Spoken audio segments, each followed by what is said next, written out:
tout à l'heure, là, il est tout à fait à point. Elle est proche de l'argent. Il faut qu'elle laisse tomber 2-3 joueurs et elle a pas assez de jetons pour faire peur aux joueurs de toute façon. Laissez les mains aller, attendez une grosse main. C'est de l'information que vous avez, que les joueurs vous donnent, profitez-en. Dernier concept, après la bulle. Après la bulle, vous êtes dans l'argent, vous êtes satisfait. Pas heureux encore, mais satisfait. Déjà, ça fait ça. Profitez-en. On pourrait parler jusqu'à demain matin de comment jouer une table finale, de comment jouer pour se rendre à une table finale. Ce n'est pas notre but ce soir de parler de ces concepts-là qui sont plus avancés et qui prennent passablement plus de temps. Deux choses à vous dire. Un, quand la bulle arrive, si vous restez tranquille pendant 5-10 minutes, vous allez améliorer grandement votre position. Il y a un paquet de joueurs qui sont habitués à jouer bien des mains, qui sont tombés bien bas. Puis là, ils étirent, puis ils étirent, puis ils étirent, puis ils étirent, puis ils essayent juste de rentrer dans l'argent. C'est tout ce qu'ils veulent. Puis ils ne jouent plus de main. Là, tout d'un coup, tu leur dis, les boys, vous êtes dans l'argent. Ah, ben. Là, ça se pitch. Là, ça se pitch, tout le monde est en ligne. Fait que si vous laissez passer 7-8 mains, il n'y a pas de ces joueurs-là qui sont partis. Vous venez, si vous êtes dans une mauvaise position, d'améliorer de beaucoup votre rang. Si vous êtes dans une bonne position, c'est des joueurs à un moment donné que vous allez pouvoir ramasser facilement. Mais il y a d'autres fractions. C'est l'endroit où je suis habituellement le plus patient, moi personnellement. La balance, vous n'en parlez pas. Je vais vous donner un bon conseil. Si vous aimez, si vous commencez à avoir du succès dans les tournois, et vous aimez ça, jouez des sit and go. Sit and go, c'est un tournoi de table. Il y en a sur tous les sites de poker. En tout cas, il y en a sur Brest. Il y en a, effectivement, il y en a tout partout. Il y en a partout de ça. Et vous partez à 10.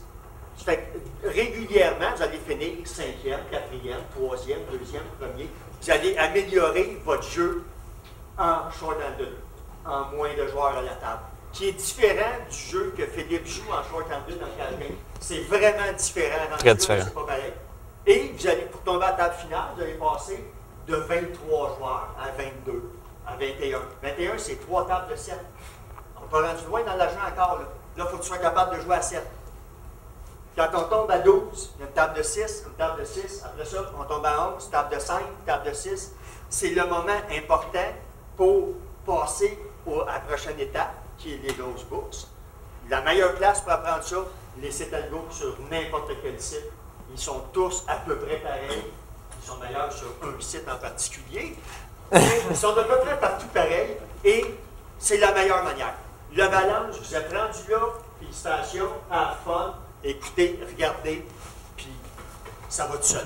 La balance rendue là, de toute façon, il y a beaucoup de hasard sur un tournoi rendu à la fin. Philippe, dernier concept de la soirée, parce qu'après ça, on va prendre une petite pause, puis je suis sûr que tout le monde a hâte de jouer. Écoutez, s'adapter aux différents styles de joueurs. On ne commencera pas à décortiquer ça. Il y a un nombre à peu près infini de styles de joueurs. On va juste établir un concept général qui est écrit jaune sur vert ici. Afin de battre un certain style d'adversaire, il est généralement approprié d'utiliser le style inverse de la table.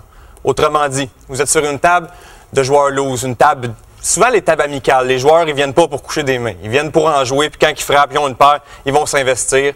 Bien, si vous êtes là pour faire de l'argent, évidemment, la meilleure méthode, c'est de resserrer son jeu. Attendez vos bonnes mains. Quand vous allez les frapper, vous allez vous faire payer de toute façon contre ce style d'adversaire-là. Vous pouvez jouer moins de mains et vous allez avoir des gains en palier. Vous allez faire des gros potes peu souvent. Au contraire, vous êtes sur une table serrée. Des joueurs vraiment très têtes, des joueurs qui attendent gros leurs mains, vous faites le contraire. Vous ouvrez votre jeu. Vous utilisez beaucoup la position pour voler des potes, pour voler des blinds, pour bluffer. Parce que de toute façon, vos adversaires vont toujours se coucher quand qui n'auront pas une main, qui auront frappé une main qui est forte pour eux parce qu'ils ont besoin des bonnes mains pour jouer. Donc, à ce moment-là, vous avez des gains qui sont plus progressifs. Vous gagnez des petits potes, mais souvent. Si vous allez gagner d'une manière ou d'une autre, c'est juste d'être capable de s'adapter à un style ou à l'autre. Donc, présentement, tous les joueurs sont prêts à être gagnants.